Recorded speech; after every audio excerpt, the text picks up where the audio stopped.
What's up, party people? Blaze over here at Blue Chip Athletic Club, and today we're talking mobility and working set. All you need is a set of dumbbells and a can-do attitude. So we're gonna go 45 seconds to work, 15 seconds to rest. We're gonna go through 2 rounds of the following moves.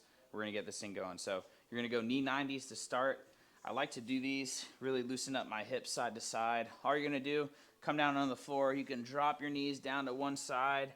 You'll come over the top, and then you'll drop your knees down to the other side. Come over the top. They're called knee 90s because you're forming one 90-degree angle here and another one there on the other leg. You'll work 45 seconds to work. You'll take 15 seconds to rest. Next move we're going to get into is our couch stretch.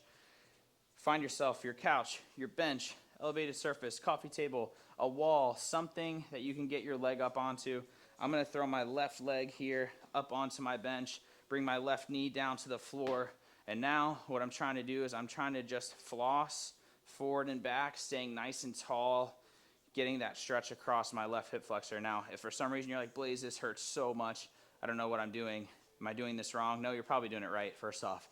Secondly, I want you to just bring your knee out away from your elevated surface. So if I were feeling this and I'm like, I can't hold this anymore, I'm gonna start to get into the pain instead of discomfort, I'm just gonna squeak my knee out away from the wall. Now it's a little bit more manageable, and then I can continue with the pattern. So I'll work 45 seconds to work on the right, 15 seconds of rest, then I'll switch over to the left side, do the same thing. Next move is gonna be our squat to stand. Basically, when we get here, our feet will just be just outside of hip width distance. Now, for most of us, this is about where your squat stance is. If you're somebody who squats and typically likes to prefer their feet a little more narrow, go ahead and do that. If you want to be a little wider, you can do that as well. I like to be just outside of shoulder width. I'm going to put my hands down around my toes, and now I'm just going to shoot my butt down into that kind of deep squat position and then up nice and high. Sometimes I like to throw my hands actually under my toes, and I'll squat down, shoot my butt up nice and high, squat down here, shoot my butt up nice and high, and you'll work for the full 45 seconds on.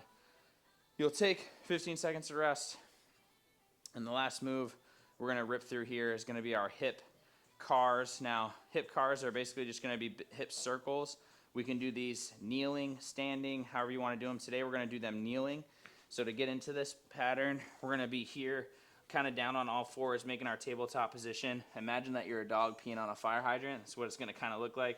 So you're going to go leg up out to the side, and then we're just going to draw a nice big circle here out and around. So we can go clockwise for half of the working set, and then we can go counterclockwise for the other half, and then we'll switch sides, hit the other side, and then we're in business. We're going to get the working set going. So working set, 45 seconds to work, 15 seconds to rest. We're going to go through 3 times.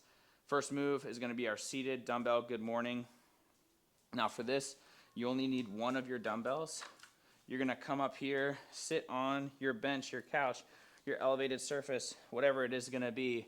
Your legs will be nice and wide, and all you're going to do is let this weight pull you down. Keep yourself planted here, open up your hips, and then come all the way back up. You're going to keep your back nice and flat the whole time here too. So you're coming down, oh baby, and then all the way up. We're working that full range of motion as far as we can through that full range, down and up. Your dumbbell can be kind of heavy. I've got a 40-pound one here. Totally okay for you to kind of play with that load and see how that feels. So 45 seconds to work, 15 seconds to rest.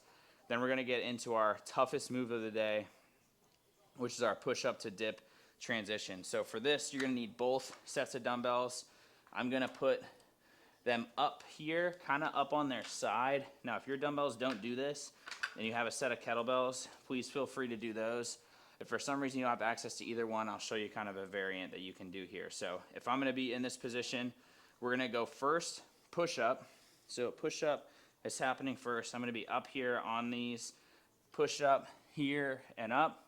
The next thing you're going to do is you're going to bring your feet through the dumbbells to get you into a dip position. So you can go walk through here all the way forward, and then you go dips here, and then walk your feet all the way back through, and then push up. The other way you can do it, which I'm not going to demonstrate today because I'm listening to my body and because I've got some golfer's elbow that I'm struggling with right now, is you can hover your feet all the way through the neutral position, throw them out in front of you, and then do your dip, and then hover your feet coming back through. And for some reason you're like, dude, I don't have dumbbells that kind of stand up like this. I don't think this is gonna work for me. What you can do is you can set them down. I'm gonna just split these out nice and far to the side. And you can do the same thing just on the ground, right? So you can be here, you'll do your push-up all the way down, and now I'm just gonna bring my knees in, walk them in, and you may need to just readjust your hands, come back behind you just a smidge, and then walk them back out. You'll do your dip, which I'll just basically come sit down and then press up in front of you. If you wanna make it a little bit more challenging, you can try to hover 1 foot, 2 foot, or both feet, and then you can walk back through, find yourself back in your push-up position, and then let that thing rip. And you'll go 45 seconds to work, you'll take 15 seconds to rest. Your next move is gonna be your dumbbell floor press. This is just essentially like a bench press, but just with your back on the floor versus a bench. So you'll be here, you're gonna rack your weights nice and tight, and then you're just gonna press here away from the floor, work for the full 45 seconds of work. You'll take 15 seconds to rest. Your next move is gonna be your get-ups. Now, get-ups are basically just gonna be exactly how the name indicates, getting up off the floor. The key is to not use your hands. So for me, I'm gonna move these dumbbells out of the way so I don't hit them. A couple ways you can do it. You can come down onto your butt. You can swing yourself up. Notice how I'm trying to not use my hands. Move my shin box down to the side here and stand. That would be one way. You can try and make it more dynamic where you come down onto your butt and you kind of swing your feet all the way forward and then you stand. That would be to play around with what you can do. And then after your 45 seconds of get-ups, you'll take 15 seconds to rest, and your next move is going to be a V-up over a dumbbell. So you can have your dumbbell up like this, down like this, I don't really care. What you're gonna do, come down, sit behind your dumbbell, your feet will be on one side, your hands can rest behind you, and then you're gonna be here going up and over your dumbbell for all 45 seconds on. You'll take 15 seconds to rest, and then you're gonna work through the rest of the set from the beginning for 2 more rounds. So that's all we got for you guys today. Good luck. Let me know how you guys do. See you in the next one. Peace.